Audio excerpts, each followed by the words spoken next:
ধূমপান মৃত্যুর কারণ যেন সেটাকে আমি সারিনি। আর তুমি কি করে ভাবলে তোমাকে এত সুন্দর করে গুছিয়ে ভালোবাসার পরও আমি তোমাকে ছেড়ে দিব?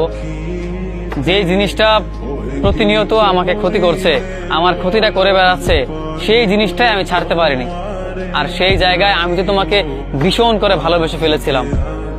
এত ভীষণ ভালোবাসার পরও আমি তোমাকে কেমন করে ছেড়ে দেই বলো? অসম্ভব, জানো তো। মানুষ যেই জিনিসটা ধরে আঁকড়ে বাঁচতে চায়, আঁকড়ে ধরে সারাটা জীবন থাকতে চায়, বাঁচতে চায়, সেই জিনিসটাকে সে ছেড়ে দিতে পারে না। চাইলেই সেই জিনিসটাকে সে ভুলতে পারে না। ভোলার জন্য কাউকে ভালোবাসে না কখনো, বরং একটা মানুষকে আপন করে নিয়ে সারাটা জীবন ভালো থাকার জন্য একটা মানুষ পাগল হয়ে ওঠে, একটা মানুষ ভীষণ করে চায়। তুমি একটাবার ভেবেছিলে ধূমপান প্রতিনিয়ত সব মানুষই করে, সেইখানে সেটাই আমি ছাড়তে পারিনি, কিংবা তোমাকে আমি কেমন করে ছেড়ে দিব?